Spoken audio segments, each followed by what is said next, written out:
Sierra Leone has lost many houses along the Freetown coastal beaches due to illegal and unsustained sand mining activities.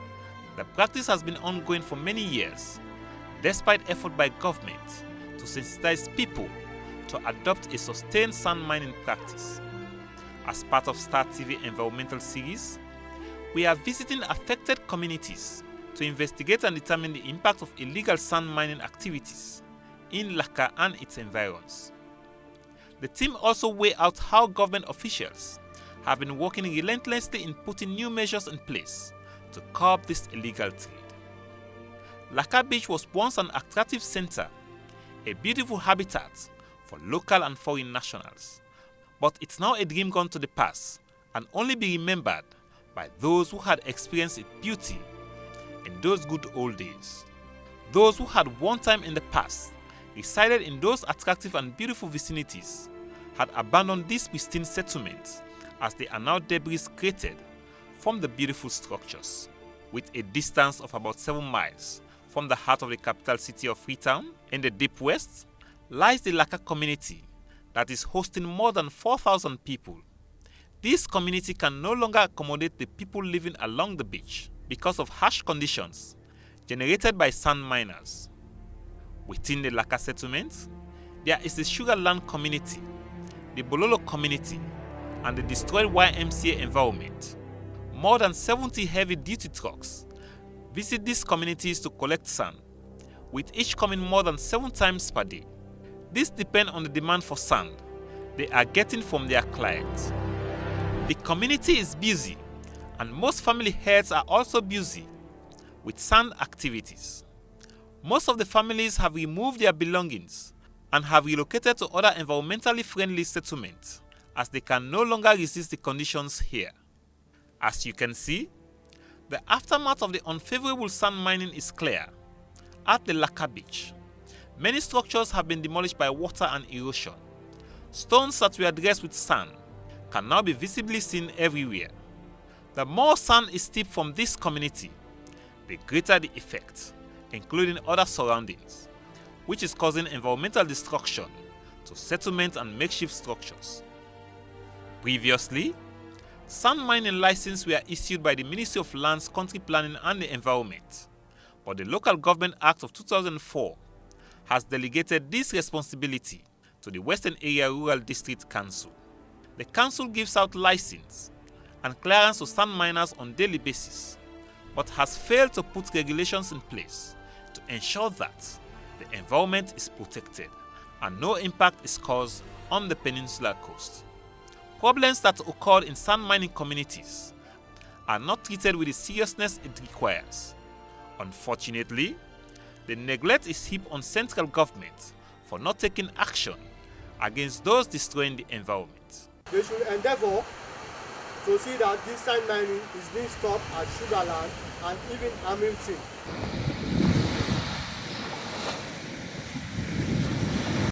Sand has many benefits for the society. It is used in construction of homes, roads and bridges across the country. According to a 2012 survey, sand extraction and quarrying activities by Statistics Sierra Leone, it is reported that more than 80% of sand miners are engaged in underground sand mining operations. The report claims that sand mining is largely done in communities of Sugarland, Hamilton, and Success. The problem they are getting today in Laka is as a result of sand mining activities from Sugarland. The more sand is stripped from these places, the more pressure is put on nearby communities.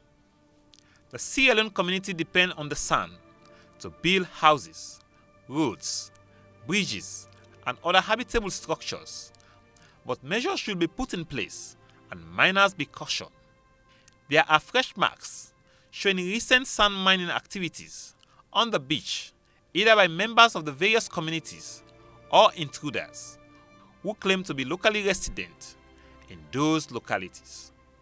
About 20 years ago, some of these places were destinations for tourists, researchers, and beach lovers. Today, it is not so. Me when I Douglas, it came on in a Laka community. Someday I consider me when I can really say, but it's necessary you can fix normally we not get police again. Because I believe that most man, you civilian, you make triangulates, police for come and put it under control. You see? But the police then says they let the money pass, even the man the way they told the Sansan. And the kind way then they told the Sansan at this Laka beach. Then they told it rapidly. There was a step around this vicinity that linked the MK Suma house to the sea, but all of these have been destroyed by the wave of the sea.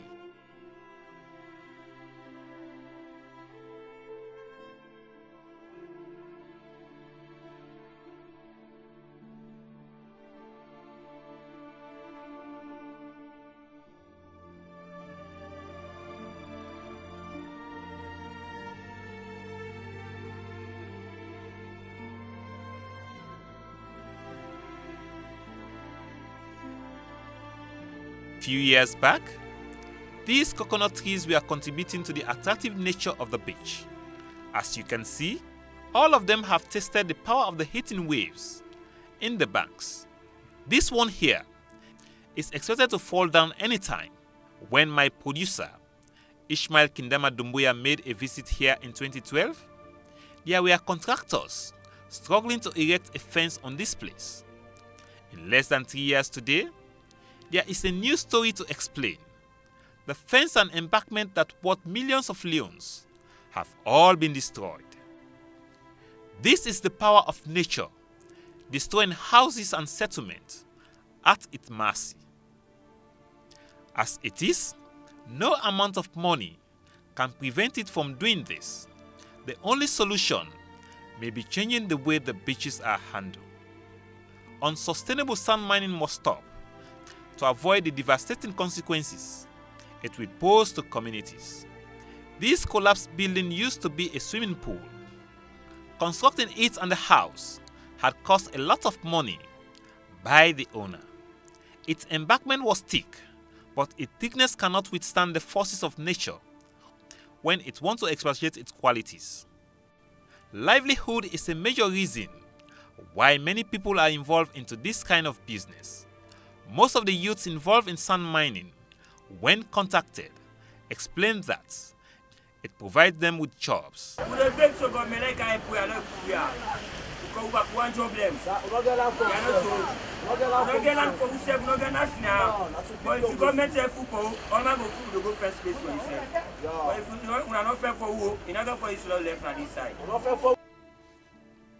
Experts have argued that sand mining activity is providing informal work for people who will otherwise be unemployed, uncontrolled, but was quick to say that sand mining is destroying the natural beauty of the Freeton coastal environment, thereby driving away tourists, business owners, and residents.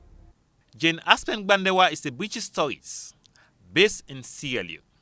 She is the co-founder of the Tito's Paradise Eco Beach organization. For years, she and her husband have been campaigning against unsustainable sand mining around her community in Black Johnsey.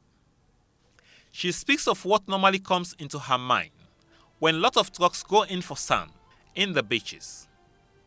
She believes that uncontrolled sand mining is affecting tourists in the country. Well, it has a devastating environmental impact, and also it destroys the tourist beaches.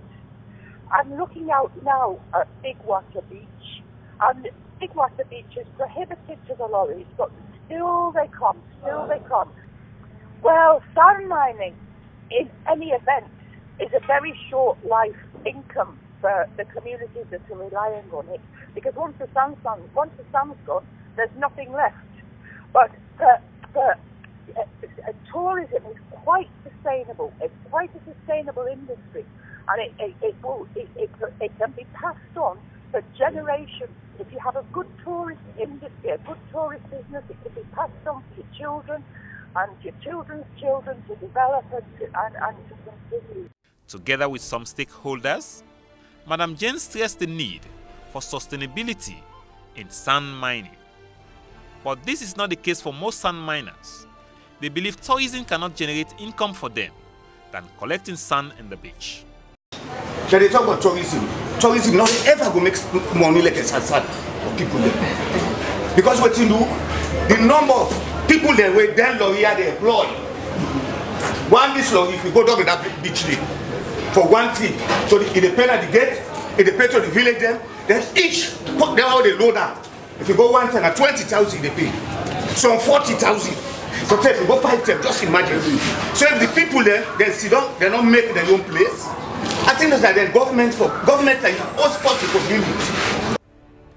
The government of Sierra Leone in the past has taken environmental awareness and education to communities along the coast and informed them about the dangers of unsustainable sand mining in their communities.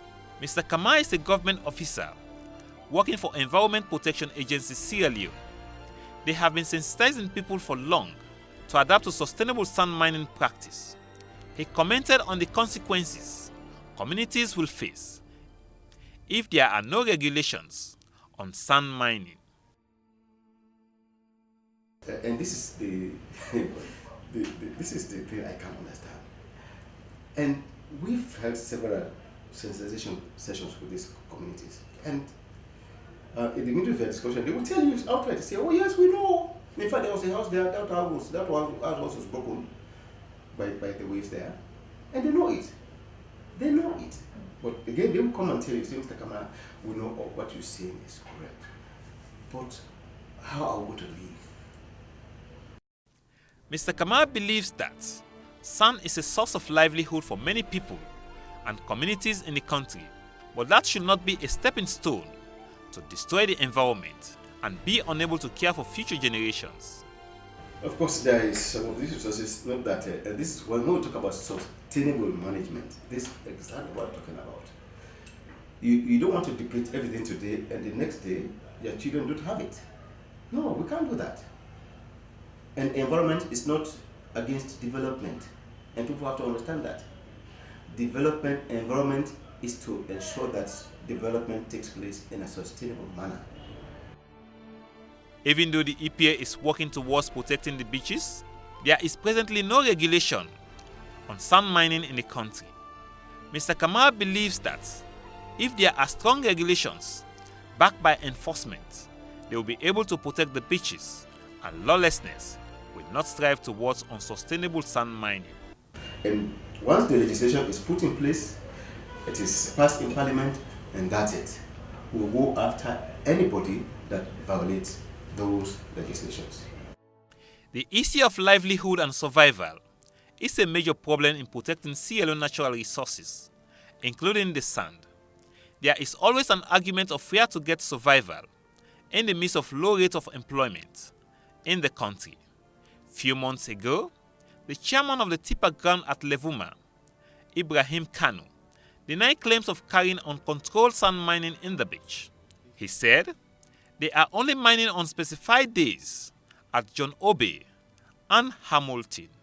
Mr. Kanu called for military and police officers with guns normally to be placed at beach areas so that it will be protected.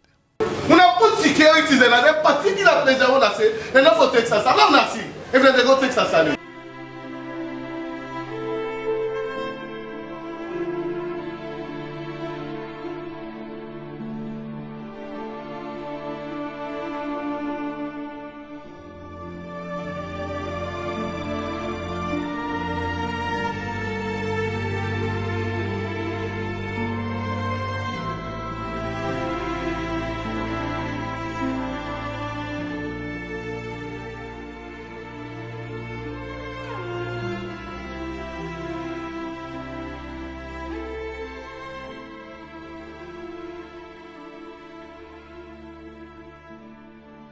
companies such as CSC and China Railway involved in sand use activities to pay compensation to host communities, as their actions have lasting impact not only on the land but also on the lives and livelihood of host communities.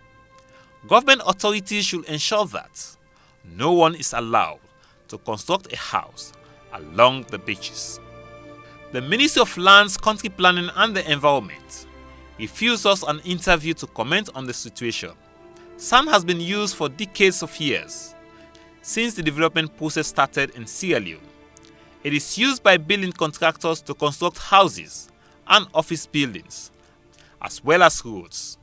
In cognizance of this fact, the authorities concerned must continue to ensure sand mining is conducted in a responsible manner. Sand contributes about 99% to the housing and road construction in the country. It is needed at all times for various types of construction work, but the only thing needed is to set rules and regulation and enforcement in order to protect the environment and communities around the beaches where sand mining is presently going on. Unless more actions are taken, there will be more relocation at Laka village and other communities. This is the cause of unsustained sand mining activity in the country.